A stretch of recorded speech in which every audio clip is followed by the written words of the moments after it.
When you hear the word America today, what images spring to mind? For many of us, I guess, it's the towering skylines of New York. Yeah, or the glitz of Hollywood, maybe cutting-edge tech. Definitely the idea of a global superpower. It's the land of trends, isn't it? Constant innovation, pop culture, and yeah, often pictured as, well, predominantly white. That's generally the image, yes. But what if I told you that just a few hundred years ago, this very same land was, oh, a world away from those images? Mm. No neon lights, no Hollywood, no Wall Street, and a, a vastly different demographic. It's almost impossible to really picture, isn't it? It truly is. It makes you pause and sort of wonder, right? If that wasn't America, then Yeah. what was? Yeah. Who was actually here before all of that? A completely different world. I mean, try to picture this vast ancient forests stretching further than you could possibly see, mighty rivers flowing wild, untamed, endless herds of buffalo thundering across these enormous open plains, skies so clear you felt you could count every single star. This wasn't the America of concrete and commerce we know. It was the America of nature, just vibrant and, well, untouched. That paints such a vivid, almost magical picture. It really does. But it beckons a deeper question, though. Who were the people, woven into the fabric of this world? They were the original Americans, Yeah. the Native Americans, Right. the indigenous peoples of North America. Right. Communities who had lived here for thousands upon thousands of years, nurturing this land long, long before European ships ever even sighted these shores. Thousands of years. It's remarkable how little that profound history is often highlighted. It really is. It makes me curious then, how many distinct nations or tribes were actually here? The diversity was just astounding. We're talking about over 500 distinct tribes. 500. Yes, over 500, each with its own unique language, its own rich culture, profound traditions, deep wisdom, names you might recognize like the Navajo, Cherokee, Sioux, Apache, Iroquois, Hopi, and so many more, each one a universe unto itself, really. And given the sheer scale of this continent, I imagine their lifestyles must have varied wildly, right? Adapting to their specific environments. Oh, absolutely. Their way of life was this intimate conversation with the land they called home. It had to be. Yeah. So, like, in the vastness of the Great Plains, you had the buffalo hunters. They lived in these ingenious teepees designed to be moved easily as they followed the thundering herds. Practical. Very. Then over in the Southwest, you had tribes like the Hopi building incredible adobe villages, growing corn with this ancient wisdom under the relentless desert sun. Amazing. And then up in the Northeast woodlands, the Iroquois resided in their communal longhouses, these huge structures, a real testament to deep community living. That's truly incredible. It genuinely feels like discovering an entire hidden world, a completely different America. And here's where it gets really interesting for us today, I think. Before their history became so intertwined with, well, profound tragedy, these peoples held a philosophy, a way of understanding life that our modern world, grappling with so many challenges, desperately needs to hear. I'm already hooked. Me too. What was at the heart of that philosophy, and how did it shape their lives before everything changed? That's precisely what we're diving into today. This is the untold story of Native Americans, their enduring culture, their profound wisdom, the immense struggles they faced, and perhaps most importantly, the vital lessons their resilience offers all of us. Okay. So let's begin with that core philosophy you mentioned. What did they truly believe? Well, at the very heart of many Native American traditions is this profound idea. The world isn't just inanimate matter. The world is alive. Alive. Yes, alive. And I mean, everything is alive. Not just people and animals, but the wind, the river, the mountain, the fire, even the profound silence between sounds. Wow. Among the Lakota of the Plains tribes, for example, you'll encounter the concept of Wakantanka. Now, it's often translated as the Great Spirit or the Great Mystery. But it's so much more than just a singular deity, like an old man in the sky. It's more like the sacred essence that flows through and connects absolutely everything. It's the wholeness of existence, the very breath of creation. So if I'm understanding this correctly, it's less about a God sort of outside of creation, looking in, and more about the divine and everything. Precisely. Exactly that. And this perspective, it profoundly shifts your relationship with the world, doesn't it? They must. If the divine is inherent in every stone, every drop of water, then everything is treated with reverence. When you drink from a stream, you're engaging in a sacred relationship. Hmm. When you hunt a buffalo, it's not just taking sustenance, it's an act of honoring a life that contributes to yours. Hmm. It's about a deep connection. I've often heard the term animism associated with indigenous worldviews. Yeah. Is this kind of what we're describing here? Yes, that's the essence of it, really. Animism, in this context, suggests that every part of nature possesses spirit and consciousness. So a rock isn't merely inert. It embodies ancient patience, maybe profound wisdom. A tree isn't just timber. It's a living being with its own unique medicine, its own stories. Rivers carry memories. Animals aren't just creatures, they are teachers, guides. Teachers. You'll often hear native elders conclude a prayer or a speech with "all my relations." That doesn't just encompass their human family, it means the entire living world, from the smallest insect to the distant stars, is kin. We're all related. That's an immediate aha moment for me, because if a mountain is a relative, your impulse isn't to just blast it apart for profit. Exactly. It completely reframes how you interact with the environment. It truly does. Environmental respect just flows naturally when the land is kin, not just property to be exploited. Right. Another powerful symbol woven through many tribal traditions is the circle. Life, they understood, moves in cycles. Cycle. The seasons turning, the journey from birth to death to renewal, the phases of the moon, animal migrations, the rhythm of planting and harvest, it's all cyclical. The medicine wheel, which is a sacred symbol across various traditions, beautifully expresses this circle. It often represents the 4 directions, 4 colors, maybe the 4 stages of human life, all interconnected in that circle. So in this worldview, life isn't like a linear race, from a starting line to a finish line, Yeah. but rather a profound circle we move within. Exactly. Within that circle, there's no one standing above or ahead. All are connected, interdependent. If one part of the circle falls out of balance, say, our relationship with the natural world, the entire circle feels the ripple effect. Just imagine the implications for our modern world. Yeah. Climate change, social fragmentation, even our mental health struggles. May be all seen as interconnected imbalances within a larger whole. That's a powerful way to think about it. I've seen some incredibly beautiful Native American quotes shared online sometimes. Are they always authentically sourced? Or is it more complex? Well, it's a bit of both, really. Some are accurate and widely attributed, absolutely. Others may circulate reflecting the spirit of indigenous teachings, even if the exact wording or origin isn't perfectly clear. But they often capture these core truths. Okay. There are 2 powerful quotes that truly embody the heart of this philosophy, I think. The first one is, "We do not inherit the earth from our ancestors. We borrow it from our children." That speaks to such a profound sense of intergenerational stewardship, doesn't it? You don't own the land. You are its temporary guardian, responsible for its health for future generations. Right, borrowing it. And the second one is, all things are connected like the blood that unites us all. This idea is deeply indigenous.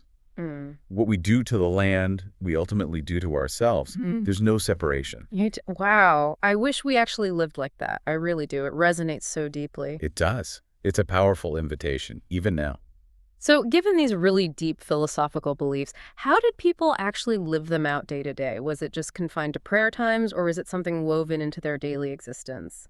Oh, it was profoundly lived, absolutely woven in every ceremony, in their approach to food, in their art, and in how they treated every being, from animals to elders to children. Let me share a couple of powerful examples. Imagine a young person, maybe on the cusp of adulthood. They embark on what's called a vision quest. A vision quest? They go alone to a sacred place, perhaps a secluded hilltop.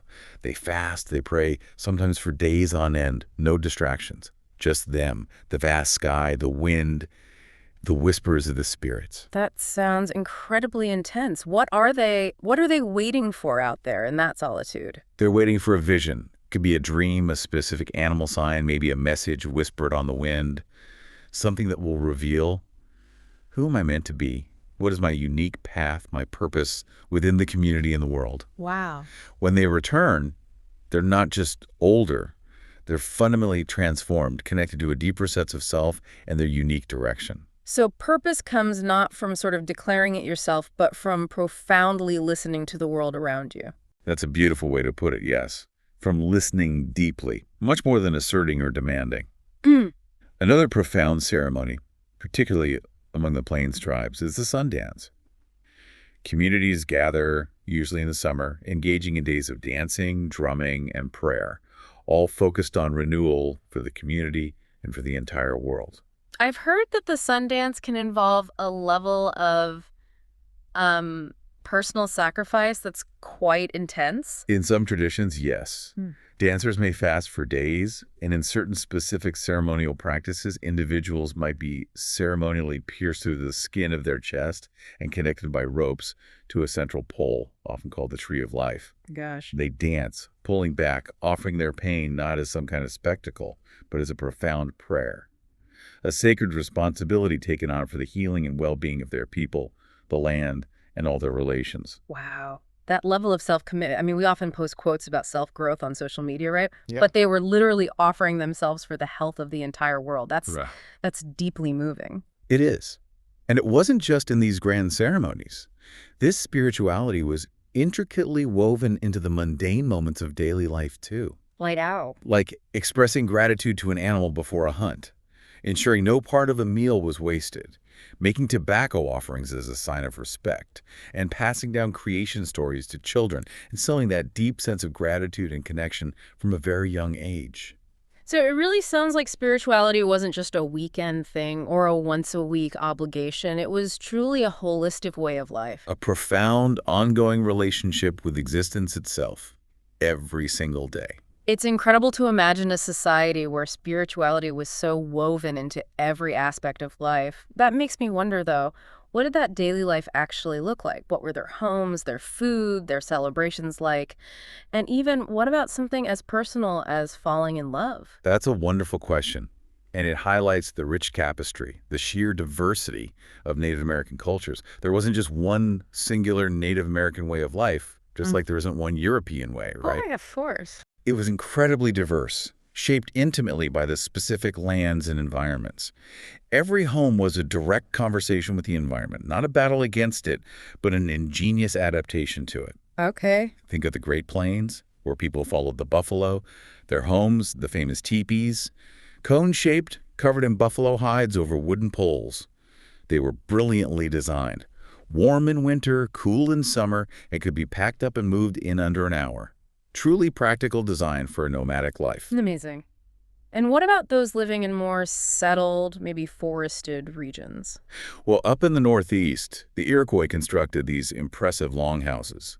Huge wooden structures, sometimes over 100 feet long, designed to shelter multiple families. It was community under one roof, quite literally. Wow. And down in the Southwest, tribes like the Hopi built remarkable adobe houses, sun-dried clay homes, often stacked like apartments, forming multi-story villages that just blended beautifully into the desert landscape. So every home was a reflection of adapting to and really thriving within their specific environment. That's a powerful insight in itself. It absolutely is. You don't fight nature, you find harmony with it.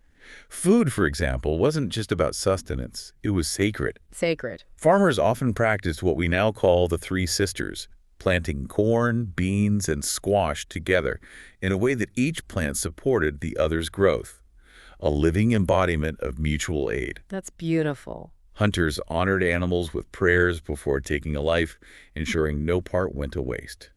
On the plains, the buffalo was literally everything.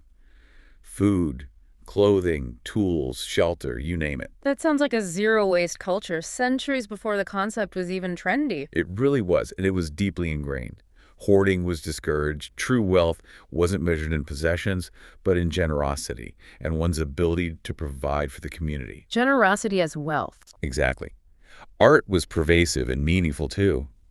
Beadwork woven with intricate patterns that told stories. Pottery imbued with prayers. Dream catchers believed to filter out negative dreams hung above beds. And the music. The music, flutes, drums, rattles, each instrument carrying its own significance. The drum, for instance, wasn't merely an instrument. It was revered as the heartbeat of the earth itself. The heartbeat of the earth. That gives me chills just thinking about it. Seriously. Evenings were often spent by the fire, with elders sharing stories, tales of creation, of animals as wise teachers, of ancestral heroes. There's the famous legend, for instance, that tells of the world beginning on a turtle's back after a great flood. Hmm. These weren't just bedtime stories, they were living libraries, comprehensive schools, and captivating entertainment, all rolled into one. So stories were the ultimate repositories of wisdom, history, moral lessons, everything. Exactly. Oral tradition was the very vessel that kept their culture vibrant and alive for thousands and thousands of years. You've painted such a rich picture of community and connection that makes me even more curious. How did this philosophy influence something as personal as relationships, marriage, even courtship? Was it all arranged or was there romance involved? No, it definitely wasn't the modern dating app experience, let's say that. But there was certainly tradition and often deep romance involved. Okay. Gender roles varied significantly between tribes, but in many, women held positions of immense respect as life givers, nurturers, and often farmers, while men might be hunters and protectors. Both held distinct, vital forms of power. Right. In some nations, like the Iroquois Confederacy, women even had significant political influence. They could choose leaders or own property. Wow. So love wasn't about dominance or possession like we sometimes see culturally. It was truly about partnership. Very much so. Partnership and balance. Most marriages were monogamous, though some tribes, particularly where alliances were crucial for survival, might have practiced polygamy. But here's something beautiful. Marriage was rarely forced. Young people often engaged in courtship, expressing affection through songs or gifts. Imagine a young man playing a flute outside a woman's home to express his affections. That sounds infinitely more romantic than a quick text message or a hey on social media, like way more romantic. I think so too. And divorce was also possible in many societies. Women often had the right to end a marriage, sometimes by simply placing their husband's belongings outside their home. Really? Yes, a form of independence existed long before modern feminism talked about it. Weddings themselves weren't about grand halls or expensive rings. They were deeply spiritual acts, maybe sharing a meal, exchanging blankets, sometimes binding hands as a symbol of unity. Families and the wider community witnessed these unions because love wasn't just a private affair. It was an integral thread in the larger community circle. So even romance, this deeply personal connection, was woven into the fabric of community and nature. That's just deep. Really deep. It is. This world so full of balance, beauty, and quiet dignity. Well, it was about to face its most profound challenge. Because across the vast ocean, sails were already appearing on the horizon. Right. We're all taught in school that Columbus discovered America, but didn't someone else arrive on this continent much, much earlier? You're absolutely right to question that narrative. Long before Columbus, around 1,000 years ago, Norse seafarers, the Vikings as we popularly know them, did land in what is now Newfoundland, Canada. Okay, the Vikings. Yes, archaeological evidence from a site called Lanso Meadows confirms their presence. They found Norse-style buildings, evidence of ironworking, Norse tools. New dating methods have even pinpointed their activity there specifically to the year AD 1021. 1021. Wow. So the Vikings reached North America, but they didn't establish a lasting presence. Is that the difference? That's the key distinction, yes. The evidence suggests they established maybe a seasonal or short-lived base, primarily for exploration and resource gathering, especially timber. There was likely some contact with local indigenous peoples, maybe trade, maybe conflict, but the Norse presence ultimately faded, without leading to sustained colonization or empire building in the way that came later. So if the Vikings didn't fundamentally change the continent, why is Columbus considered such a monumental turning point in history? Because Columbus's voyages, starting in 1492, irrevocably opened the floodgates to sustained European colonization. Sure. That's the crucial difference. He wasn't actually looking for a new world. His aim was to reach Asia by sailing west. Right, the spice route. Exactly. When he landed in the Caribbean, he mistakenly believed he was near India, which is why he called the people he encountered Indios. Ah. That profound navigational error, that mistaken identity, unfortunately stuck. And the term Indian spread to describe indigenous peoples across the Americas, despite their vast diversity. It's chilling how a single navigational error could end up shaping identity, defining legal frameworks, and fundamentally altering history for an entire continent and its people. What happened immediately after that first contact? Was it, at least initially, a peaceful encounter? Unfortunately, no, not really. The accounts, particularly from observers like Bartolomé de las Casas, who arrived later and became a fierce critic of Spanish cruelty, paint a pretty grim picture right from the start.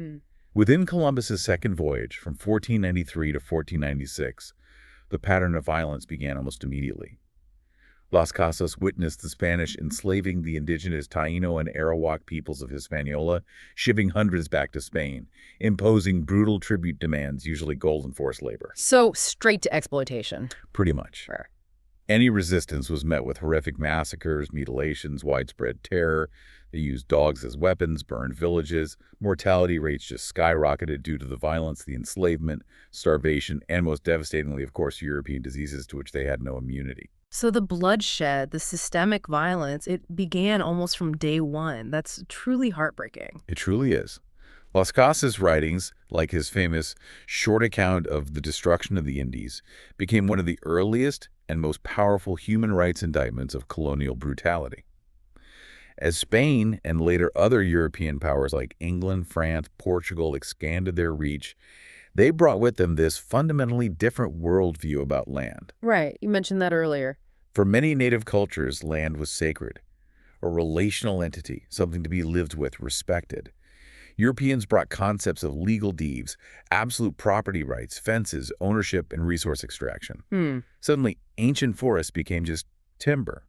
Wild rivers became transport corridors. The earth itself became just an inventory of resources to be exploited for profit. And when you change what the land means, you fundamentally change everything that rests upon it. Culture, faith, food, identity, everything. Exactly. And that relentless pressure to control land fueled centuries of broken treaties, devastating wars, and eventually forced removals. And then, on top of all of that, came the invisible enemy.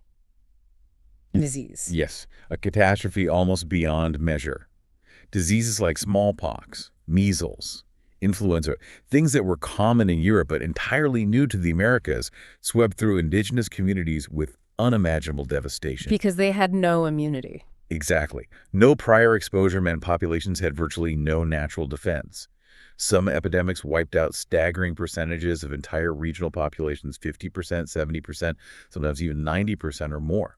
It collapsed food systems, decimated leadership, shattered the continuity of cultural transmission. Smallpox outbreaks, in particular, fundamentally reshaped the demographics of North America long before widespread settlement even occurred in many areas. How did we then move from those early devastating contacts and epidemics to the forced removals that are such a dark stain on U.S. history? As the nascent United States expanded westward in the early 19th century, there was this insatiable demand to open up indigenous lands for white settlement, particularly for cotton cultivation in the Southeast. This relentless pressure culminated in the Indian Removal Act of 1830, signed into law by President Andrew Jackson. Over the next 2 decades, the federal government forcibly evicted the 5 civilized tribes, the Cherokee, Muskogee Creek, Seminole, Chickasaw, and Choctaw, from their ancestral homelands in the southeastern U.S. And marched them where? Marched them, often at gunpoint, thousands of miles west to what was designated as Indian Territory, which is now Oklahoma. This is the infamous Trail of Tears, isn't it? It is. The name itself speaks volumes. The conditions were just unspeakably brutal. Exposure to harsh weather with inadequate clothing or shelter, rampant starvation, and devastating outbreaks of disease like cholera and typhus. Thousands perished along these forced routes. How many? Estimates suggest approximately 4,000 Cherokee alone died, which was roughly 1 in 5 of their people who made the journey. In total, around 60,000 indigenous people were uprooted during this broader era of removal, and many, many never saw their homelands again. It's such a tragic chapter. Did the violence, at least in its overt physical forms, end after these forced removals, or did it just change shape? Sadly, no, it didn't end. It simply changed its insidious form. In the late 19th and early 20th centuries, U.S. policy shifted aggressively towards forced assimilation, specifically targeting indigenous children. Assimilation. How? The primary tool was the system of government and church-run Indian boarding schools. Native children were often taken from their families, sometimes by force, sometimes through coercion, or the withholding of rations from parents who resisted. Taken from their families. Yes. Once at the schools, their hair was cut, their traditional clothing was replaced with uniforms, their native languages were strictly banned, often punished violently. Their given names were changed to English ones, their cultural and spiritual practices were forbidden, and they were forcibly converted to Christianity and trained primarily in manual labor or domestic service. So the explicit goal was to systematically erase Native identity and culture. That's just, gosh, heartbreaking to even hear. It absolutely was. Captain Richard Henry Pratt, the founder of the infamous Carlisle Indian Industrial School in Pennsylvania, openly articulated this intent with his chillingly blunt phrase, "Kill the Indian, save the man." Kill the Indian, save the man. That slogan encapsulated a system explicitly designed to sever cultural continuity, break family and community ties, and extinguish indigenous ways of being entirely. And languages were specifically targeted in this, I imagine. That seems key to erasing culture. Absolutely central. Children were severely punished, sometimes brutally, for speaking their own languages. This created generations who were tragically disconnected from their ancestral words, the very carriers of ceremony, traditional knowledge, history, memory, and an entire worldview. What was the scale of that loss? How many languages were affected? It must have been immense. It was devastating. Before colonization, North America alone was home to roughly 300 distinct indigenous languages, boasting incredible linguistic diversity, especially in regions like California. After centuries of disease, displacement, and these brutal assimilation policies, hundreds of indigenous languages across the U.S. and Canada have either gone extinct or are now critically endangered, with many spoken only by a handful of elders. Entire libraries of knowledge, complex thought systems, ancient stories, all pushed to the brink or lost forever. That's like losing entire libraries. Irreplaceable songs, profound ceremonies, unique ways of perceiving and understanding the world. It's an immeasurable loss for all of humanity, really. It is, and yet, and this is crucial, indigenous communities are fighting back with incredible determination and resilience. There are now immersion schools where young children are learning Cherokee, Navajo, Ojibwe, Lakota. Digital archives and university partnerships are helping to document, preserve, and revitalize these languages. Every rescued word, every child speaking their ancestors' tongue again, is an act of profound resistance and a testament to their enduring spirit. When you put it all together, the initial violence, the enslavement, the land theft, the devastating diseases, the forced marches like the Trail of Tears, the cultural destruction of the boarding schools, it's truly overwhelming. It's hard to process the cumulative tragedy of it all. It absolutely is. It's a heavy history. Right. But the story doesn't end solely in tragedy. That's vital to remember. Native nations have survived. Their cultures, their ceremonies, their languages, though attacked with unimaginable force, still live, sometimes against all odds. And that brings us to the modern reality. A story of survival, yes, but also of revival and incredible resilience. Okay. That deep harmony with nature didn't protect them from the storm that arrived, but that storm, however violent, did not erase them. Today, Native communities are actively rebuilding what was taken, reclaiming their heritage with strength and creativity. You know, after hearing about the beauty of their past and the depths of their suffering, I keep wondering, where are Native Americans living today? Are they still in traditional tribal lands, or are they more scattered now? That's such an important question, and the answer really tells the story of both resilience and the ongoing legacy of that history we just talked about. A large number of Native communities today live on what are called reservations. Reservations, right. These are parcels of land set aside by treaties, executive orders, or federal law. But, and this is the painful part, these are often not their original ancestral homelands. They are lands they were moved to.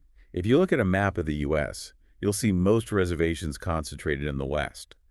States like Arizona, New Mexico, Montana, South Dakota, Oklahoma, and also Alaska. The Navajo Nation, for instance, is the largest reservation by land area in the U.S., spanning parts of Arizona, New Mexico, and Utah. Okay.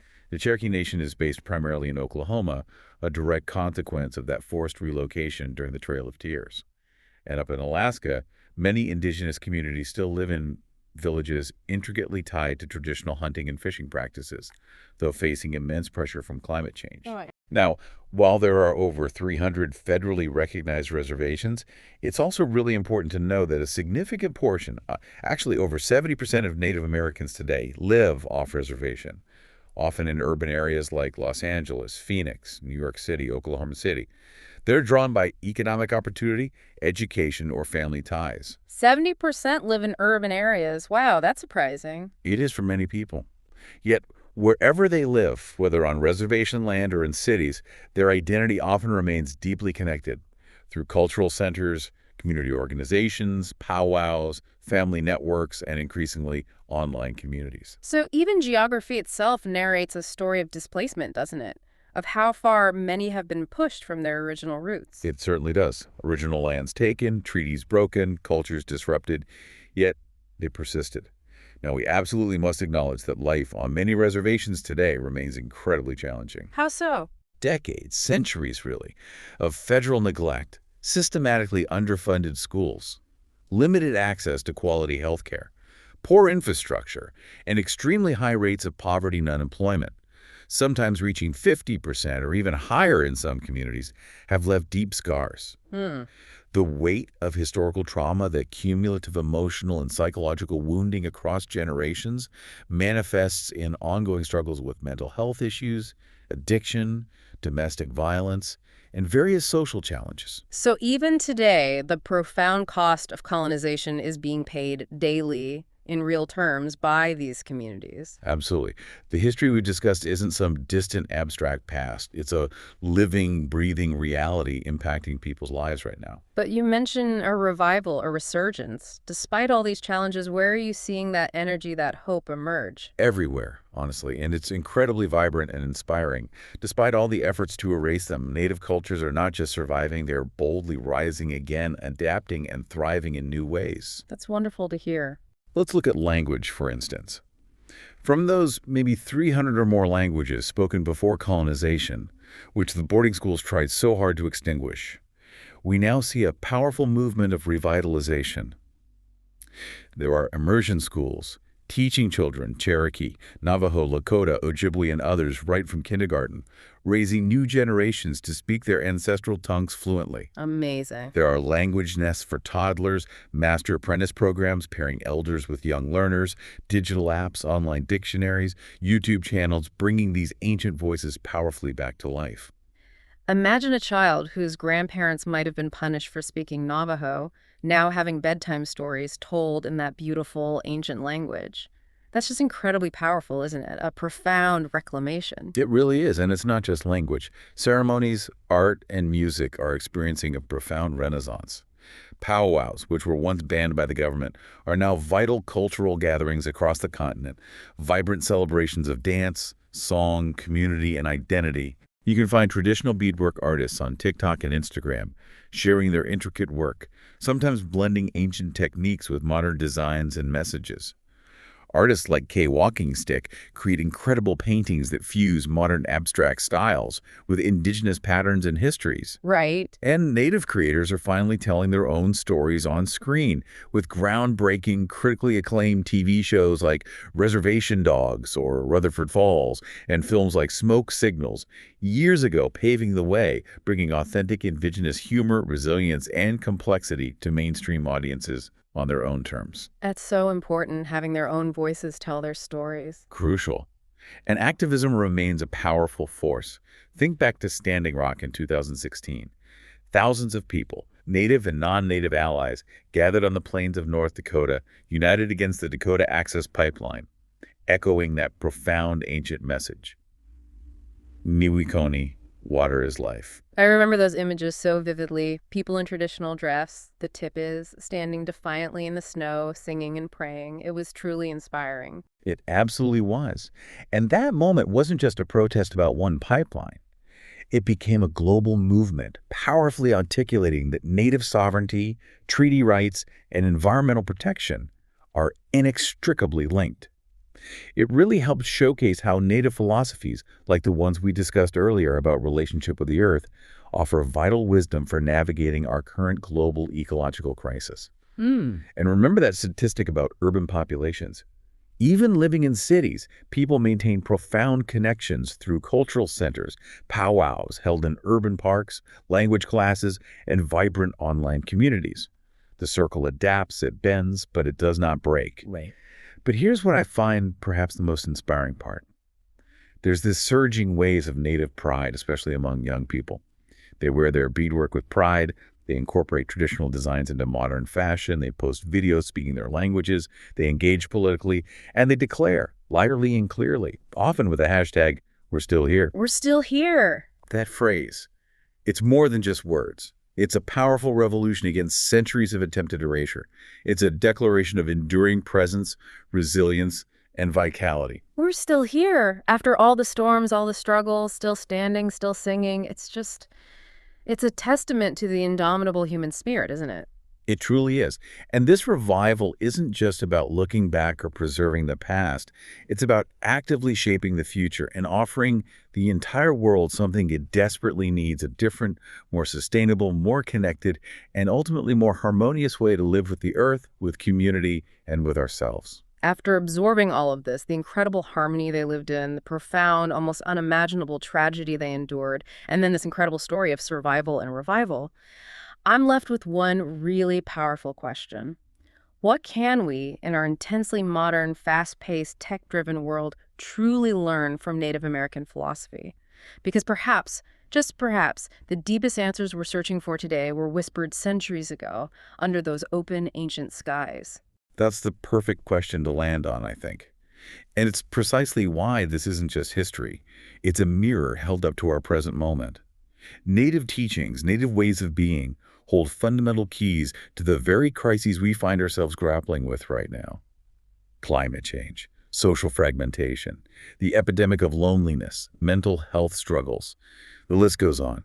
Let's try to distill it down to maybe 3 profound lessons their worldview offers us. Right here, right now. Okay. Lesson 1. The earth is not a resource, it's a relative. Our modern industrial society often treats nature like a giant warehouse, something separate from us, something to take from, consume, use up, and then discard. We see board feet, barrels of oil, tons of ore. Right, commodities. Exactly. But in native philosophy, the earth is sacred kin.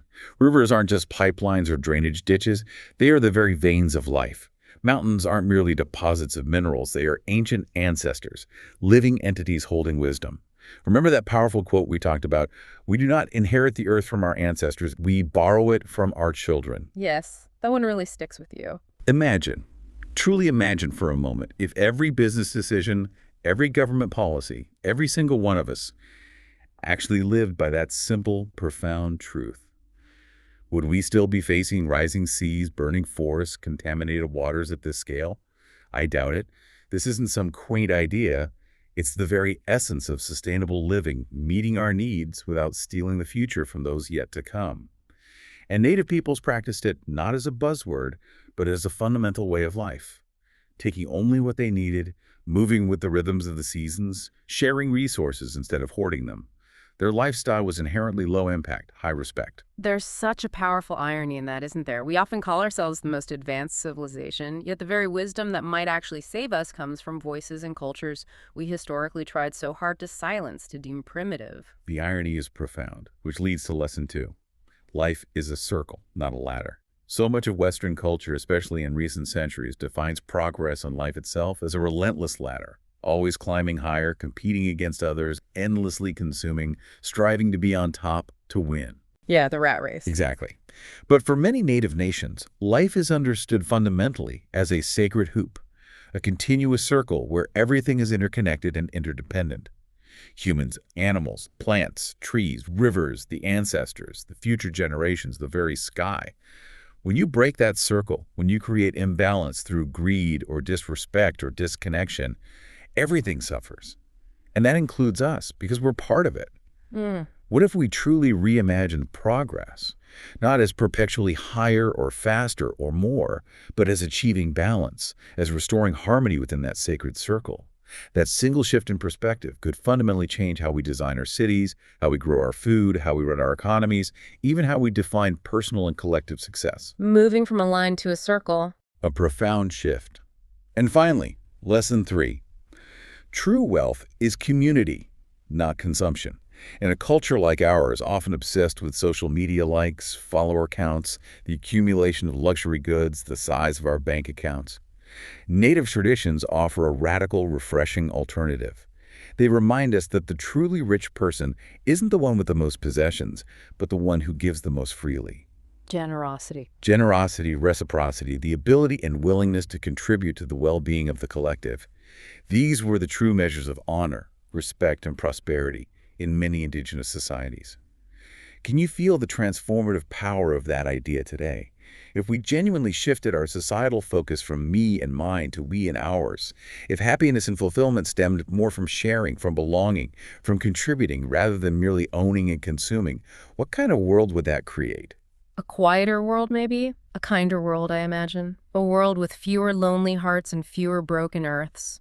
A world where everyone felt they truly belonged, that they were needed, that they were part of that sacred hoop you talked about. Exactly. These lessons aren't mere nostalgia for some romanticized bygone era. Hmm. They are, I believe, a profound warning and simultaneously an invaluable gift offered to us in this critical moment, because the planet is undeniably speaking to us through the intensifying storms, through the relentless droughts, through the devastating wildfires, through the loss of species. And somewhere, maybe in the rustling of the leaves, the murmur of the water, the whisper of the wind, those ancient voices are speaking too, softly but urgently. Remember us. Remember the circle. Remember all your relations. So, as we conclude this deep dive, thinking about everything we've heard, here's my question. Really, for you listening, for me, for everyone reflecting on these profound stories and lessons, what kind of ancestor do you want to be? Will you be one who borrowed gently from tomorrow, consciously nurturing the earth and community for those who come after? Or will you be part of a generation that left scars that time itself cannot easily heal? It's a choice, I think, that shapes everything we do every single day. Perhaps the deepest wisdom we need isn't lost at all. Maybe, just maybe, it's patiently waiting for us, woven into stories older than history itself, carried in languages that refuse to be silenced, ready to be heard, and hopefully finally lived once more.